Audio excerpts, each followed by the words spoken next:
everybody there protesting? Hello, sir. I know we're having a hard time catching up to those brain cells. When I ask questions, I would like answers to them. When did Obama deport people to countries they weren't from? Doesn't matter. He deported them. All right, awesome. That's the point. You said he did it worse, and I'm explaining to you how he didn't. He did He did the amount. I'm not Sir, talking about the countries. You're sir, talking about the countries. I'm no, talking sir. about the You amount of don't people know he what I'm deported talking about because you under won't let me talk. under his presidency. Sir, I'm gonna have to mute you again if you can't freaking stay with the conversation. When did Obama deport people to torture prisons in El Salvador? He never did. He deported them where they're supposed to go. No, he literally made a deal with the El Salvadorian president to put people into a prison there that is well known for torture. It's called CCOT. When did Obama do that? Obama never did that. Okay, when did Obama create concentration camps? That jail that you're talking about wasn't still created. That's the reason why. Oh, but if it was created under his presidency, he probably would have sent everybody over there. It was created under his presidency. No, it wasn't, for a long time. My friend. Yes, no, it wasn't, my friend. Look, you could look that up too. All right, we'll see. Maybe I'm wrong. Let's take a look at that. When was CCOT built? Maybe I'm wrong on that one. I'm telling you, you're wrong on that one. Oh, you're right. Listen, that's fine. I'm cool with that one. You're right, but he would have done. But Obama would have done it. Why? It would have been a lot cheaper for him. Why would you think that? It would have been a lot cheaper. It would have been a lot cheaper for him to send everybody over there. Following their First Amendment rights. No, well, no. The First Amendment is the First Amendment. I don't disagree with that at all. It protects people from doing. It protects people to be allowed to do exactly what you just said. But if you're going to be there physically, throwing rocks and all that stuff, come on, you don't do that.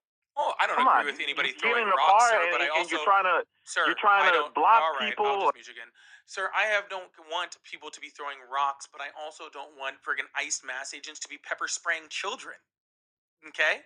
Because masked ICE agents are literally pepper spraying children in their cars, in their vans with their mothers trying to go home. Okay, they're literally sending pepper bombs at freaking pregnant women and gassing them. They're literally using chemical weapons. Okay, against American citizens. Okay, so no, I'm not about rocks. Right, or throwing anything at anybody because I don't want anybody hurting anybody. But that excuses the fact that for some reason those agents are there to begin with, which they shouldn't be. Okay, that's the problem. They shouldn't be there to begin with, and they shouldn't be using chemical weapons at schools. But why are they there? If you're pregnant, why are you there? If you know there's a protest going on, why are you bringing your children over there? Sir, if you're pregnant, why are you protesting? Sir, they weren't protesting. They were literally picking up their kids from daycare and driving home and had to drive by ICE agents in order to get from the daycare to their homes, and they had freaking pepper bombs. Shalom, all praise be to Yahweh, Bashim Shai, Bashim Kakadash, double honor to the elders and apostles of great Mosul, the Ruel, Shalom to the hopeful elect. Stumbled across this guy's Polypolitics 1.0 stream, and furthermore, you can see a lot of online content showing the division of America, man, the downward spiral of America, and Trump being a cruel lord. And it's funny because what sparked me to do the video is that this gentleman actually mentioned that the characteristics of Donald Trump were cruel. And I was kind of trying to find or skip back towards those statements he was saying, because he actually used the word cruel. Like Donald Trump is cruel, which reminds me of the scriptures, man. Okay, which I'll get now. This is Isaiah 19, verse 2, and it says, "And I will set the Egyptians against the Egyptians." So what does that what does that entail? Division and civil war. Yeah, division, confusion, and civil war, and that's what you're seeing in America. Okay, and America is a new version of Egypt, because Egypt at one time was a society or empire of power. Okay, now it's the American empire, which is Babylon the Great. In the book of Revelation 11:8, it talks about this place is spiritually Sodom and Egypt, right? And And they shall fight everyone against his brother and everyone against his neighbor. Yeah. City against city and kingdom against kingdom. Yeah. Look at that, city against city. You got red states and blue states. Yeah. People in a neighborhood have different ideologies and different political views. Yeah. Racism. Okay. Okay. So people are extremely divided, man. You got white nationalism, conservatives and Republicans, Democrats, liberals. Okay. Completely divided, and this is what America is experiencing. Verse 3, and the spirit of Egypt shall fail in the midst thereof. Yeah, Babylon the great America is spiraling down, and I will destroy the counsel thereof, and they shall seek to the idols and to the charmers, and to them that have familiar spirits, and to the wizards. Yeah.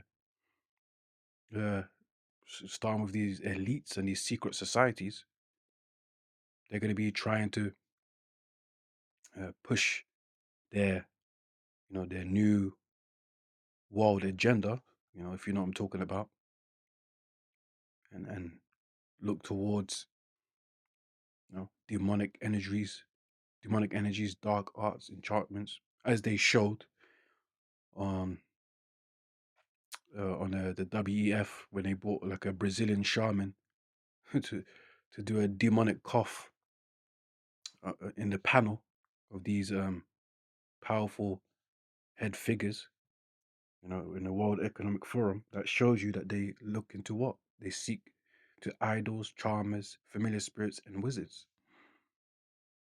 Okay, so they can further their enterprise, which is in the American dollar.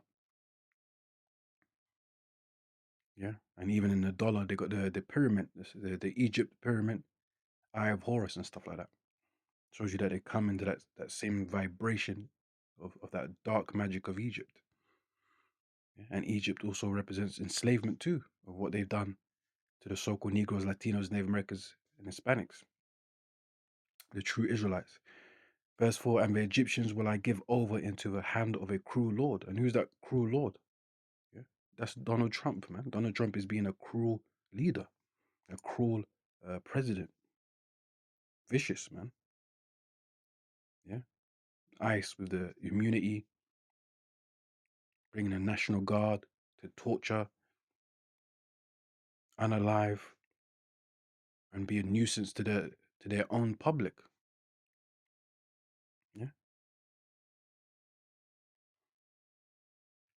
Okay. Taking the rights of their people, disregarding their own American Constitution and amendments. Yeah. Yeah. The land is full of confusion, wickedness, and hypocrisy, man. People are starting to see that freedom of speech, democracy, the American dream is a lie. It's a falsehood. Yeah? A lot of people are suffering financially, man.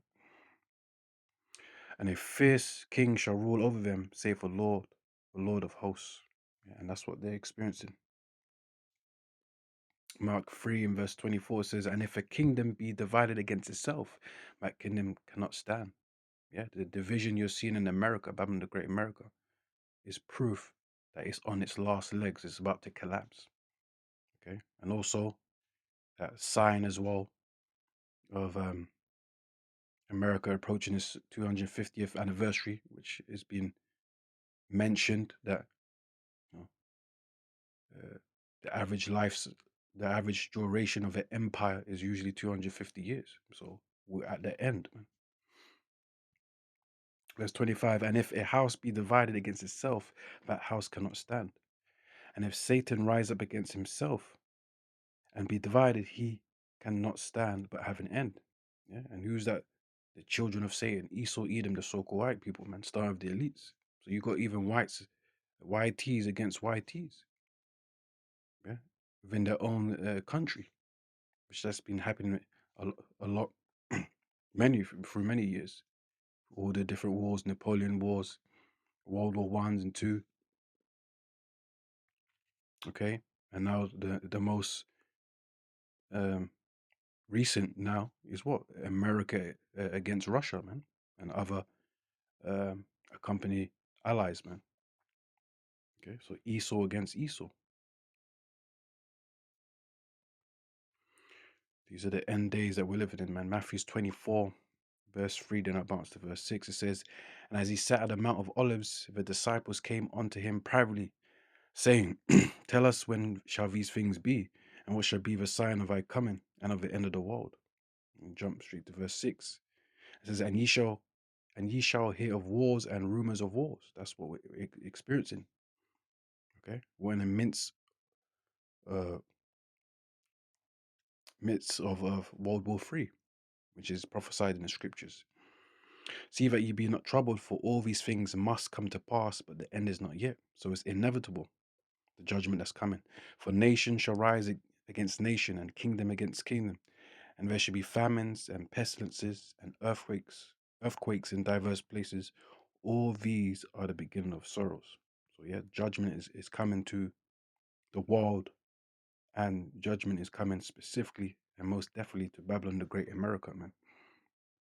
Okay, you can pursue into many scriptures, but such as one, for example, Revelation chapter 18, man.